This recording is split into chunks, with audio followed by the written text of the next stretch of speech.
magaalada Brussels baan wareegayaa waxaan halka kula kulmay oo ka helay saaxiibkay kaal sawirkay la gal ma noqon baashida waa dabcan samee ma oday dadkayga kelmad waa gudoomiye waxa weeye ummadda Soomaaliyeed waa gudoomiye xisbiga ucid saaxiibkay weeye nin sharaf leh weeye waxa weeye muddo dhowr 10 sano isnaqaana waxaan xasuustaa oo dadka uga sheekeeya maalina aan isku aragnay Qureer Center Dubai oo aad tiri nimankii la oran jiray calab ciise maxamuud ciidiga doon waxa ii soo orgooday calab saalax oo yiri kursigii aan Puntland ku lahayn baan la ka qaaday waa u raadi waa in ummadda Soomaaliyeed kelmad ii dadka waa xalay qabiyad iska daay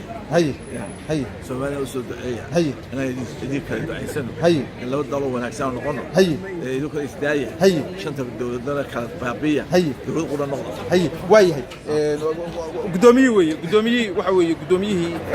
Faysal Cali Waraabe saaxiibkay gudoomiye gudoomiye weeye magaalada Brussels baan ku kulannay Faysal Cali Waraabe waa israacina insha Allah waa wada shaahina hadii la ka dhigo halka dambe waxa ka muuqda ninkii la oran jiray Faysal waxaan wadaa Cali Khaliif Kareyn madaxweynihii Khaatumo ba halka ka muuqda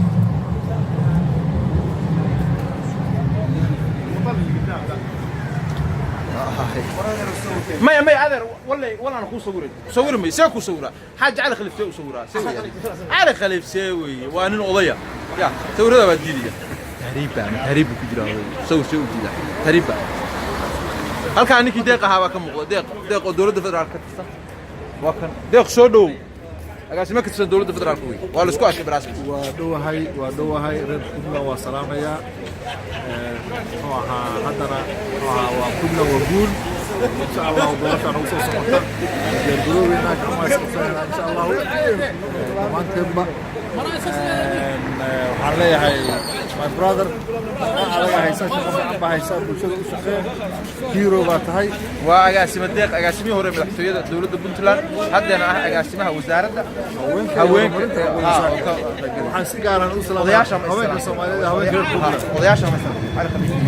بس على وراسي مسرح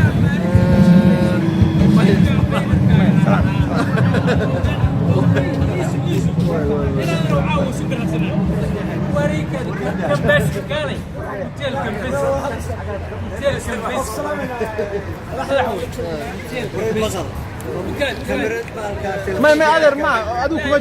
كمجد تعال أشتاك ويا الكمجد سوي على خليف ما بقول كامل وأبدي دين وحيد ما قال